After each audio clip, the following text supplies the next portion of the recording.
Todos nós temos algum amigo que foi muito próximo, foi muito importante em nossas vidas em algum momento, mas que hoje, por algum motivo ou outro, está geograficamente distante de nós.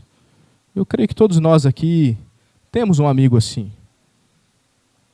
O problema da distância é que faz com que essa influência mútua acabe diminuindo com o tempo. Mas, às vezes, surgem circunstâncias que nos fazem lembrar daqueles momentos juntos, das lições aprendidas, do que nós podemos ensinar, do que nós fomos ensinados, de como vivíamos quando éramos mais próximos. Muitas coisas podem ser esse start dessa lembrança. Talvez uma carta antiga, precisa ser um amigo antigo mesmo, para ter uma carta.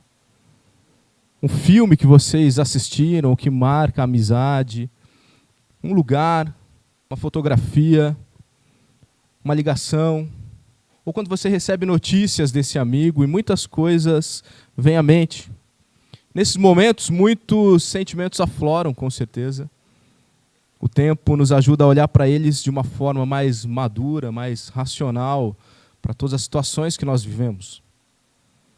Nós estamos bastante acostumados a ver o apóstolo Paulo como um grande teólogo da igreja, como um grande mestre, alguém que argumenta logicamente, e nessa carta mesmo aos Gálatas já vimos isso algumas vezes. Alguém que parece ser muito mais razão do que coração.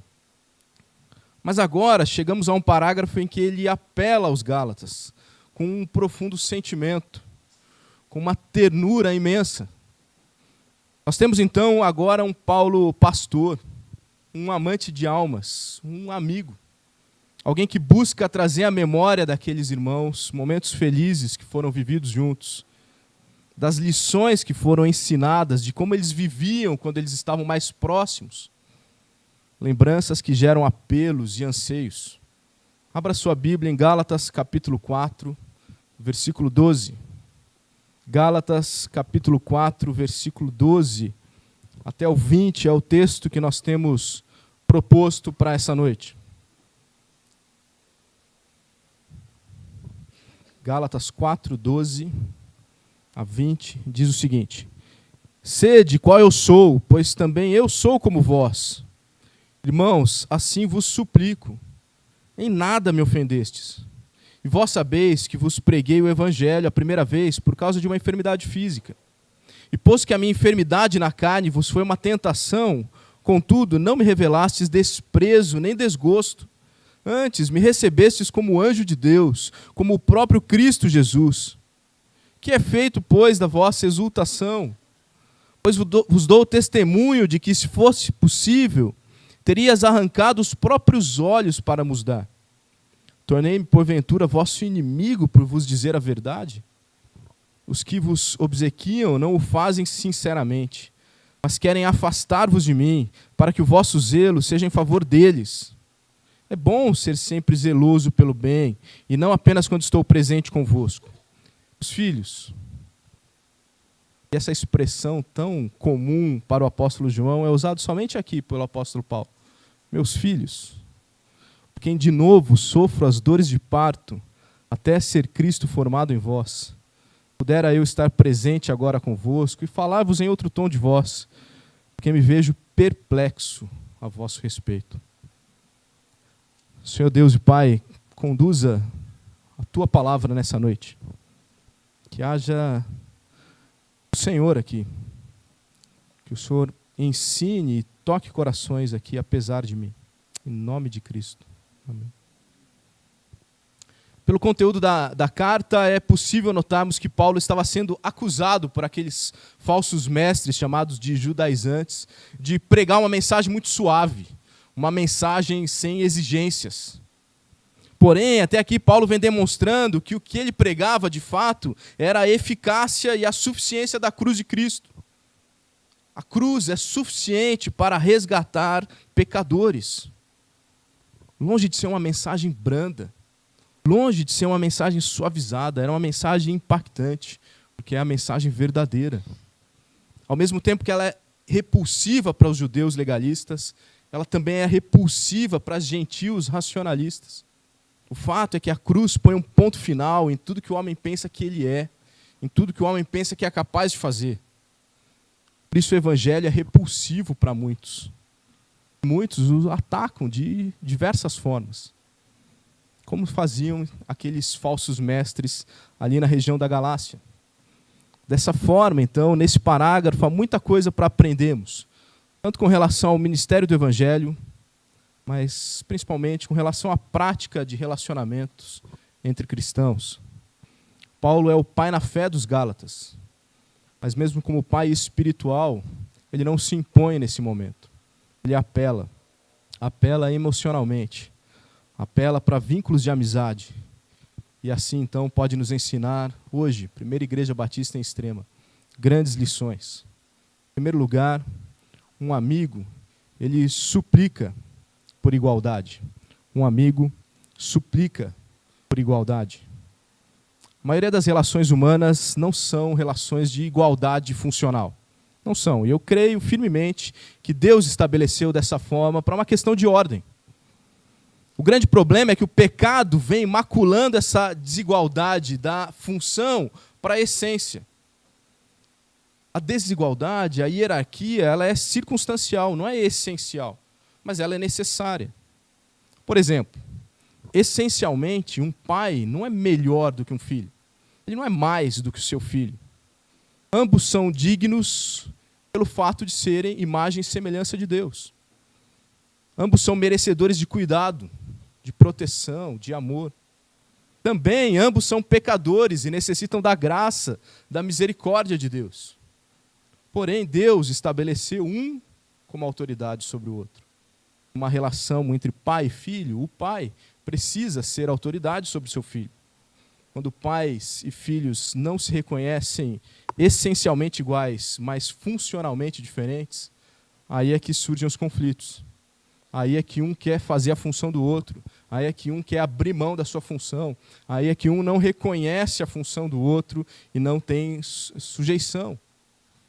Eu não tenho dúvidas de que Deus colocou o apóstolo Paulo numa função superior em relação aos cristãos ali da Galácia. E também mesmo sobre nós, nos dias de hoje, igreja brasileira, a igreja do século XXI.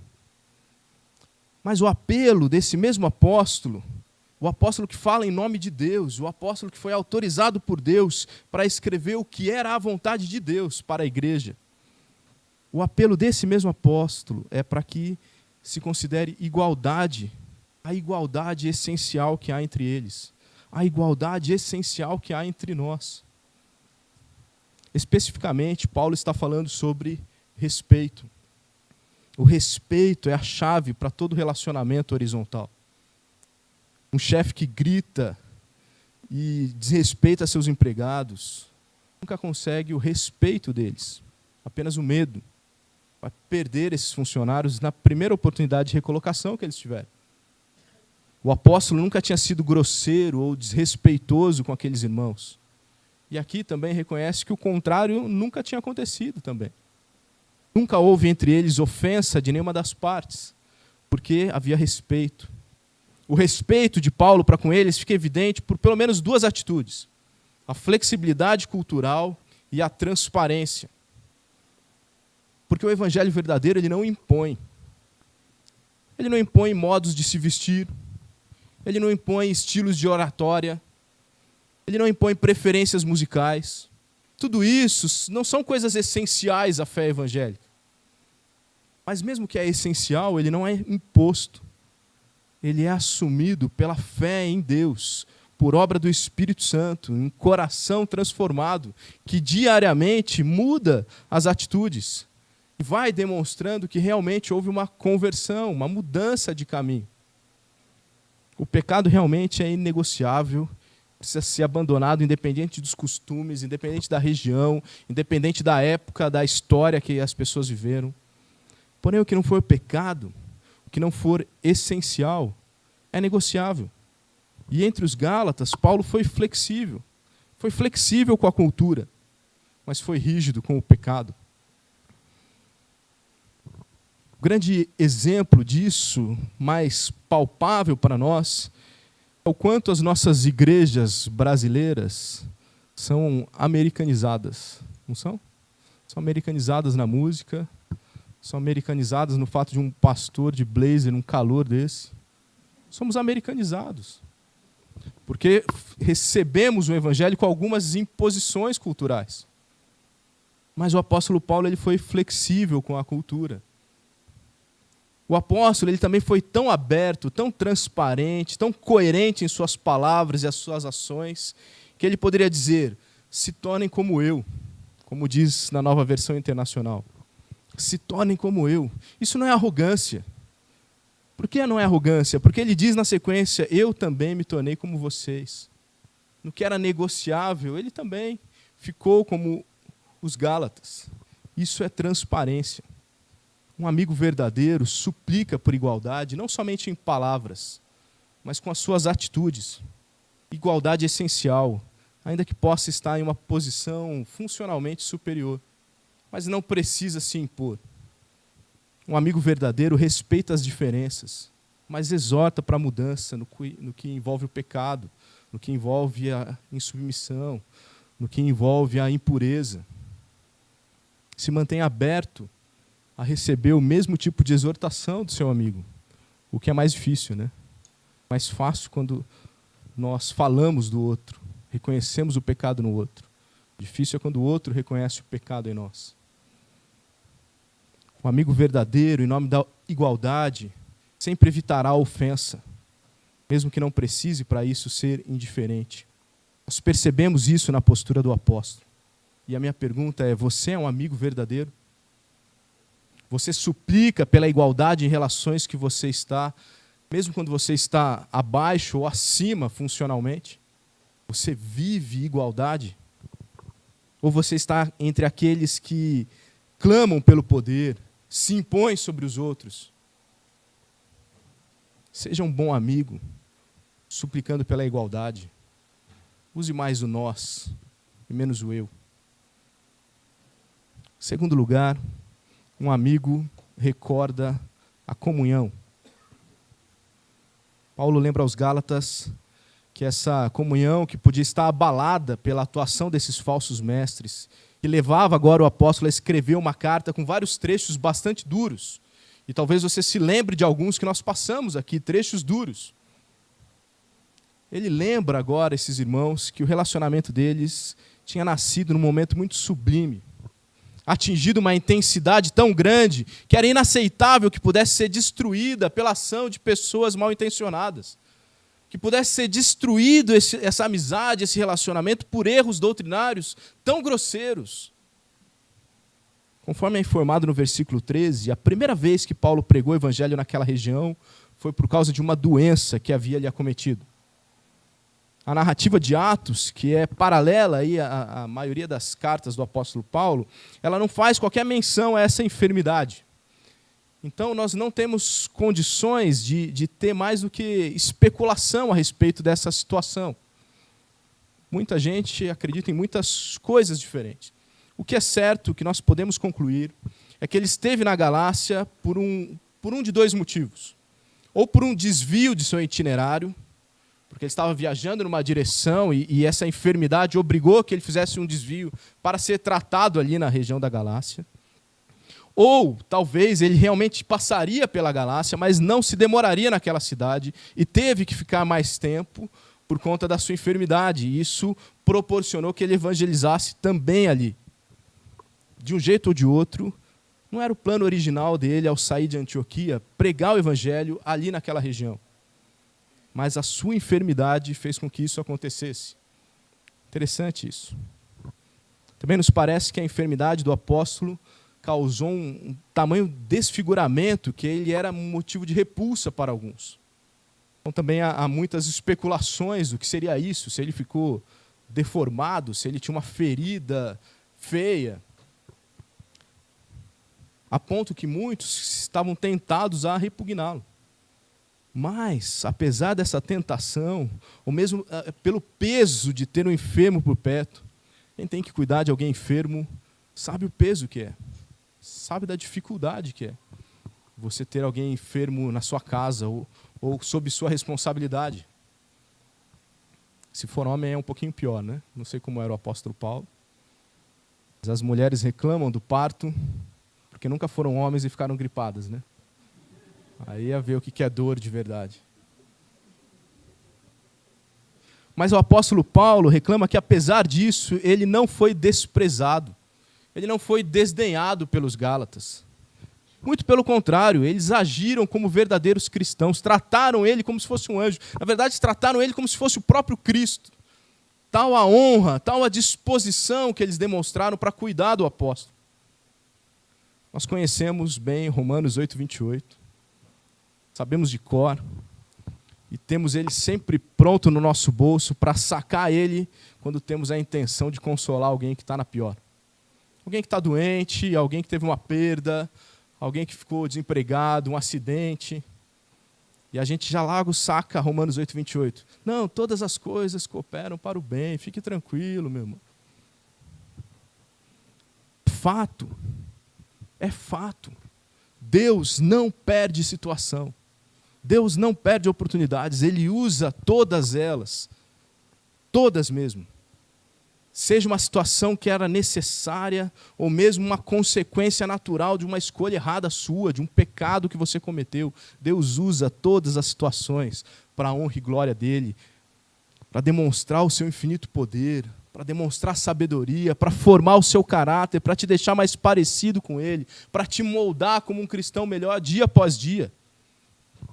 Deus usou a enfermidade do apóstolo para levar o evangelho a algumas pessoas que Paulo achava que não deveria evangelizar. Não estava no seu roteiro. Deus usou a situação para preparar um ambiente propício para o anúncio do evangelho e salvou os seus eleitos ali naquele lugar.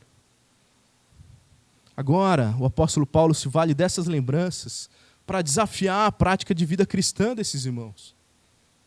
Se quando ele estava enfermo, se quando ele estava tão desfigurado que era repulsivo, se quando muita gente não quis chegar perto, aqueles irmãos não o desprezaram, aqueles não o cuspiram fora, que esse é o significado literal desse verbo que foi traduzido por desgosto. Eles não cuspiram ele para fora da cidade, eles permaneceram com ele ali e cuidaram dele. Se naquele momento fizeram isso, por que agora os ensinamentos dele sobre justificação pela fé somente? As implicações de vida cristã que são decorrentes dessa doutrina que é elementar na fé cristã. Por que essas doutrinas estavam sendo desprezadas? Por que agora desprezar, cuspir fora essas doutrinas? Lembrar da comunhão em situações do passado é um grande estímulo para a unidade. É um importante exercício para reconhecer também amizades verdadeiras, amizades sinceras, procedentes de batalhas que foram travadas juntos no passado. E assim compreender a forma correta, a forma coerente de encarar os desafios do presente. Sempre que as armadilhas do mundo e do diabo fizeram os crentes se distanciar dos seus irmãos, um bom impulso para o retorno é a memória dos momentos mais sublimes que marcaram a sua jornada em comum. Marque aí, leia depois na sua casa Hebreus 10, 32 até 34. Só os corações terrivelmente endurecidos pelo pecado são capazes de se manter insensíveis ao se lembrarem de momentos mais tocantes na sua história. É isso que Paulo apela aos Gálatas, ao recordar a comunhão que tiveram, para que eles pudessem se manter em comunhão com o Deus verdadeiro, aquele que foi aprendido desde a primeira vez que eles ouviram o Evangelho. Como amigo, você tem usado dessas recordações? Você tem usado dessas recordações para trazer desafios importantes, desafios relevantes para os seus amigos? Tentando aproximá-los cada vez mais do relacionamento com o Senhor? Você tem trazido à memória dos seus amigos momentos em que a proximidade com Deus fez perceber ações incríveis de Deus na sua vida? Você tem mantido marcos para lembrar desses momentos? Lembre-se que Deus é um Deus de marcos. Deus, muitas vezes, nas Escrituras, ensina memoriais. Como o último, por exemplo, que ele ensinou enquanto esteve aqui na terra. A ceia. Um monte de pedras. um altar, uma árvore seca. Marcos. Quando você percebe seus amigos se afastando do Senhor, você os traz para perto, recordando a eles de momentos em que eles estavam mais íntimos de Deus. Você é um bom amigo a esse ponto. Seja um bom amigo, recordando para você e para os seus amigos da comunhão. Um amigo também clama por reflexão. Um amigo clama por reflexão. Após recordar a comunhão, o passo natural é chamar para reflexão. Lembra e agora pensa no que você está fazendo. Se houve reconhecimento de quem ensinou o que é correto, de quem experimentou junto às adversidades, de quem demonstrou amizade, de quem ensina a vontade do Senhor, então agora é necessário reflita na sua incoerência. Reflita como você está agindo de forma incoerente. É por isso a pergunta do apóstolo aqui no versículo 15. O que aconteceu com a alegria de vocês? O que aconteceu? Alguns creem que a expressão usada pelo apóstolo, ainda no mesmo versículo 15, é uma comprovação de que a doença dele estava relacionada à vista. Mas o versículo ele também pode ser perfeitamente bem compreendido como uma figura de linguagem. Uma figura de linguagem que demonstra o apreço, a consideração que aqueles irmãos já haviam demonstrado pelo mensageiro do Evangelho. Aquele que foi o mensageiro do Evangelho para eles. Como alguém que demonstrou tamanha afeição agora despreza. É isso mais ou menos que diz aí o versículo 15. Como quem dissesse assim, vocês foram capazes de comer o pão que o diabo amassou por mim. E agora, por tão pouco, vocês estão abandonando a fé? Vocês pagaram os olhos da cara pelo meu tratamento, e agora vocês estão se desviando por tão pouco. A pergunta, então, do versículo 16, é uma pergunta retórica, que visa trazer esses irmãos gálatas ainda mais para refletirem sobre o comportamento que estavam tendo. Eu virei inimigo porque eu estou ensinando a verdade para vocês? Quando esteve entre eles, o apóstolo ensinou a verdade. E agora, por carta, de novo, ele exorta que eles pratiquem a verdade. É difícil imaginar uma estupidez maior do que se tornar inimigo de alguém que te beneficiou. De alguém que precisamente te ajudou. E justamente pela ajuda, ele se tornou seu inimigo. Porque nos disse a verdade. Porque agiu de forma correta e coerente. Os gálatas agora estavam abandonando o apóstolo. Muitas vezes é exatamente assim que agimos. Quando nós somos questionados por nossos amigos, eles se tornam nossos inimigos. Quando estamos bem, tudo é perfeito. Quando o outro está mal, quando o outro está errado e você está na posição confortável, ou você está na posição correta, fica muito favorável. Você se desdobra, você ajuda, você exorta, você faz o possível, você daria os olhos do seu rosto para trazê-lo de volta à direção correta. Mas quando você precisa ser questionado, quando você precisa mudar o seu comportamento, normalmente não é tão fácil, não é tão prazeroso assim. Quando um amigo nos confronta com a verdade, muitas vezes o que acontece é que perdemos a alegria, nos esquecemos facilmente do que é certo. Como amigo, você clama que seus amigos reflitam a incoerência. Você clama que eles façam reflexões em 4 dimensões, que eles olhem para trás e vejam a disposição que eles já demonstraram no passado de caminhar com Deus. Que olhem para os lados e vejam quem está exortando com a verdade e quem está fazendo isso por interesses pessoais. Quem está apontando para Cristo e quem está apontando para si mesmo. Que eles olhem para frente e percebam onde caminhar corretamente com Deus vai levar. Bem diferente do caminho daqueles que abandonam a Deus. Que por último, que olhem para cima, que olhem para o alto, Reconheçam que a verdade vem do alto, do Deus Criador e Eterno. E Ele é o capaz de nos dar a verdade para que possa ser o motivo da exortação. Clame aos seus amigos que reflitam dessa forma. Quando for o contrário e você precisar refletir, também haja dessa forma. Que Deus nos capacite a sermos amigos verdadeiros. Amigos que clamam sempre para a reflexão dos outros. Também para a nossa própria reflexão. Em direção ao aprimoramento de um nosso relacionamento com Deus cada vez mais íntimo.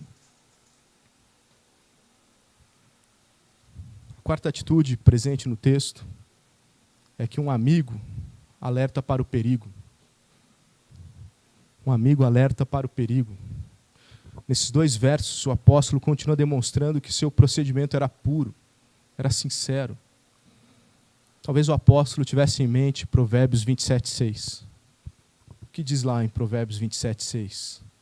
Leais são as feridas feitas pelo que ama, porém os beijos de quem odeia são enganosos. Quase uma profecia com o que aconteceu com Jesus, né?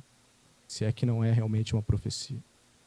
Leais são as feridas feitas pelo que ama, porém os beijos de quem odeia são enganosos.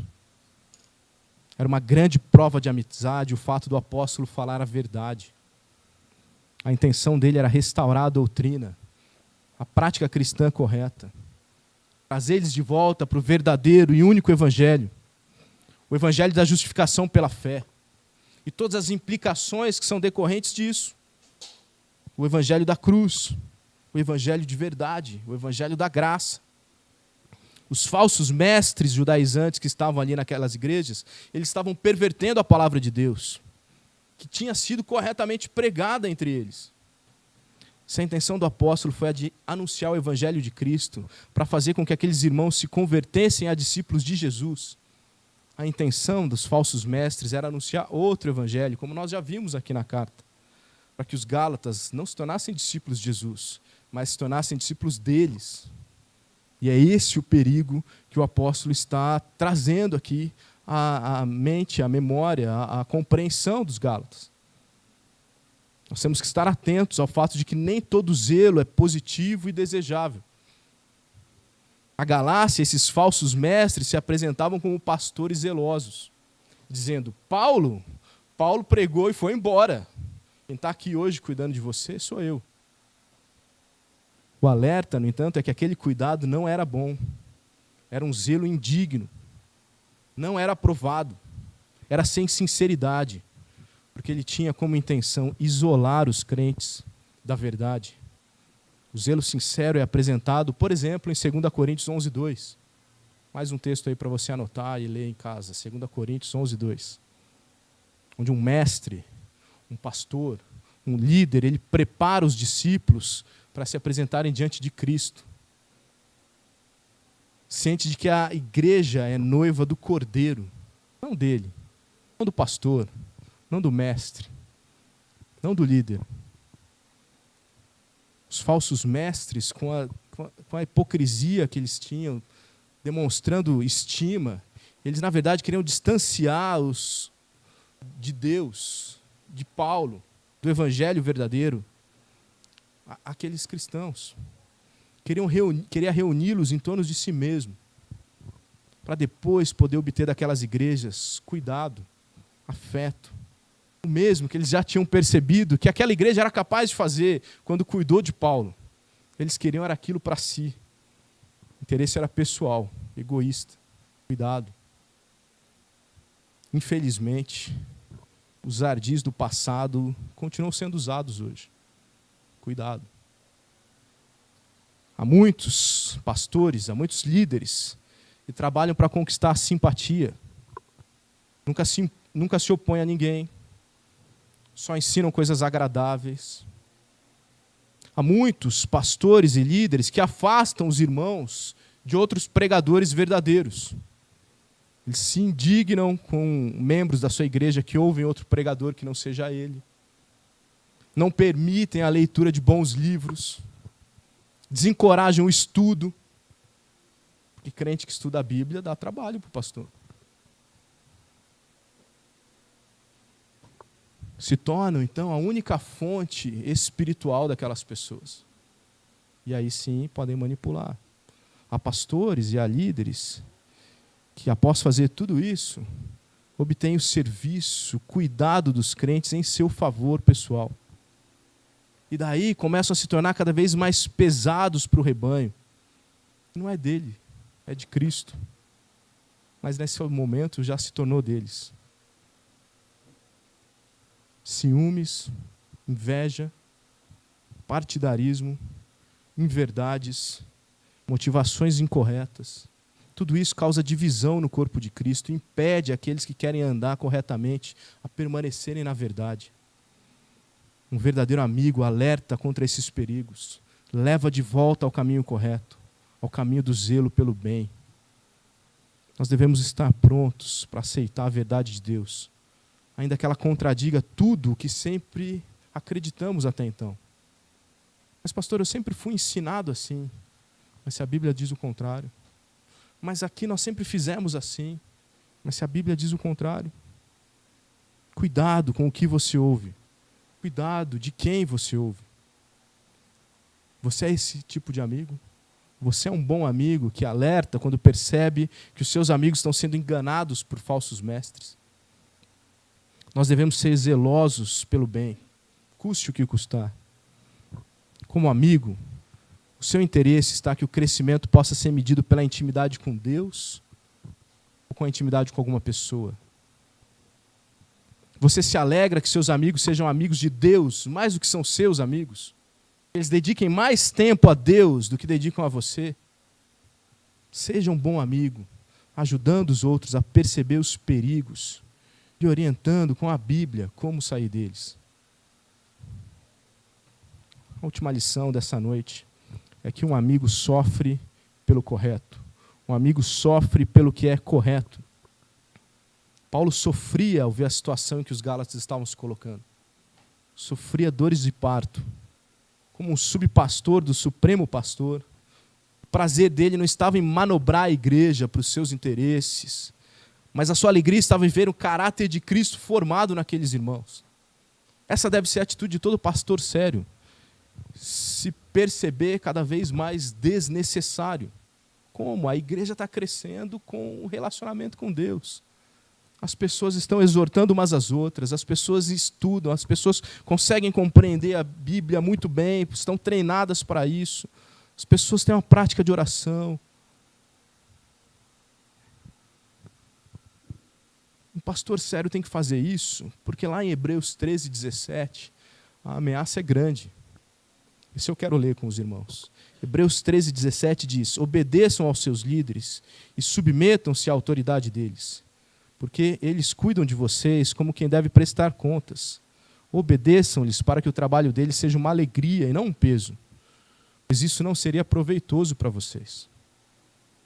Esse texto ensina muito sobre a sujeição às autoridades eclesiásticas, sobre a hierarquia na igreja, mas também tem uma lição fundamental para os pastores.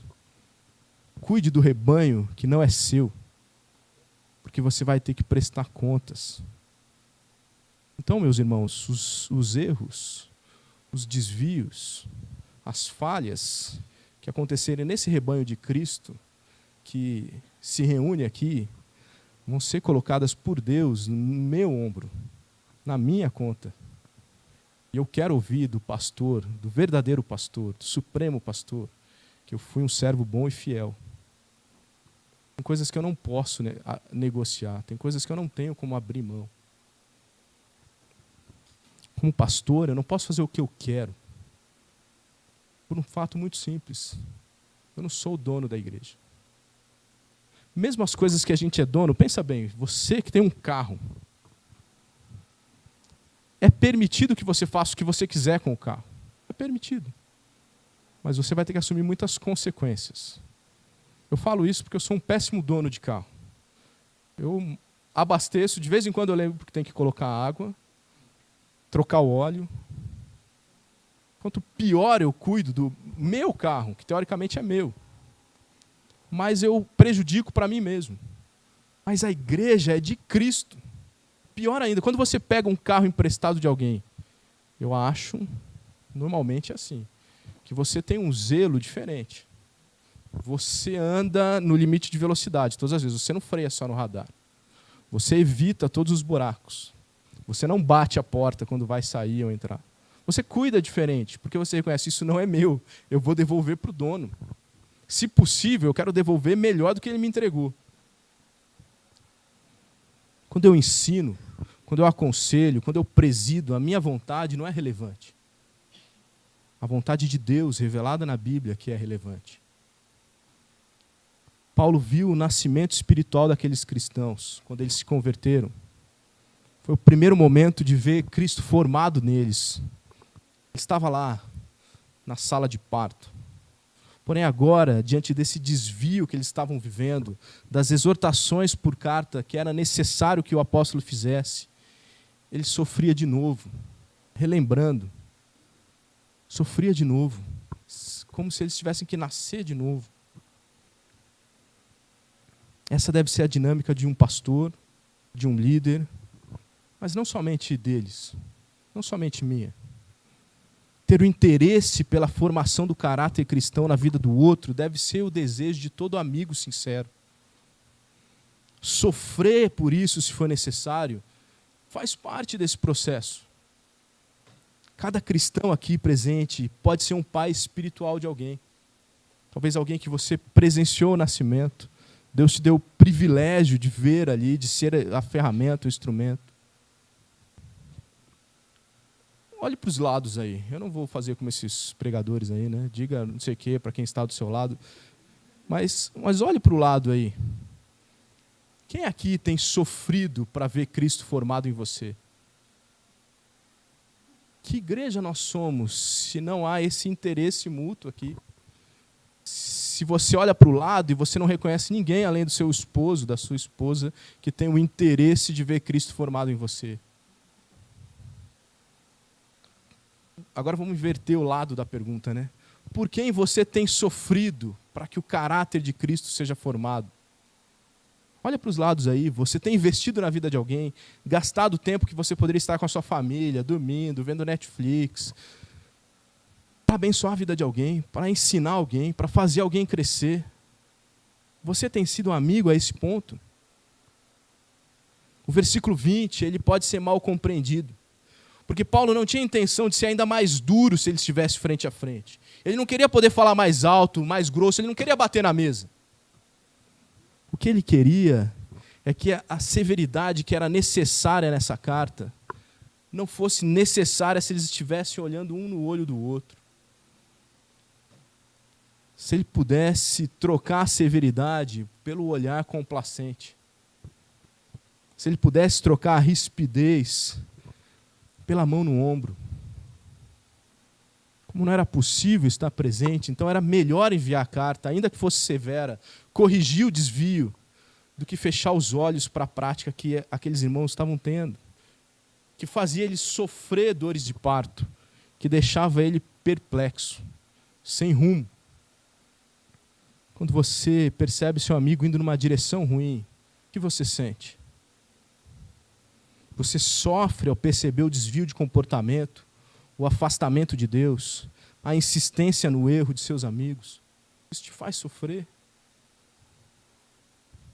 Quando foi a última vez que você chorou por perceber o erro de alguém? Não é chorar de raiva, não. É chorar de tristeza.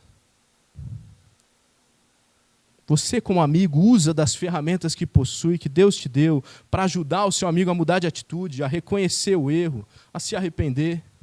Seja um bom amigo. Sofra pelo correto. Sofra junto. Sofra por. Sofra para uma mudança. Eu creio que nós vimos hoje aqui muitos elementos que podem nos ajudar em nossa análise de que tipo de amigo nós somos. Qual tem sido a qualidade da nossa amizade? Como temos investido nosso tempo com nossos amigos? Parafraseando o poeta popular aí, é impossível ser cristão sozinho. Você precisa de amigo. Nosso Deus nos criou a imagem e semelhança dele, e uma dessas características é que nosso Deus é relacional, ele nunca esteve sozinho, ele é trino. A vida cristã não é para ser vivida sozinho. Não se feche. Em seu livro intitulado Os Quatro Amores, o grande escritor inglês, britânico, irlandês, na verdade, C.S. Lewis, ele diz as seguintes palavras sobre a amizade. A amizade é tão desnecessária quanto a filosofia, quanto a arte. A amizade é tão desnecessária quanto o próprio universo, porque Deus não precisava criar. Ele fez porque quis. A amizade não tem valor de sobrevivência, mas pelo contrário, ela é uma daquelas coisas que dá valor à sobrevivência. Na amizade, escolhemos nossos iguais, segundo supomos. Alguns anos de diferença entre as datas de nosso nascimento, talvez alguns quarteirões a mais na distância entre as nossas casas, a escolha de uma escola em lugar de outra, o acidente de um assunto ter sido ou não levantado num primeiro encontro. Qualquer uma dessas coisas que podem nos aproximar, poderia, na verdade, ter nos mantido separados. Para o cristão, porém, não existem realmente oportunidades, porque um mestre de cerimônias invisível tem estado em atividade. O mesmo Cristo que disse aos discípulos, vocês não escolheram a mim, eu é que escolhi vocês. Ele pode dizer a todo grupo de amigos cristãos, vocês não escolheram uns aos outros, mas eu os escolhi uns para os outros.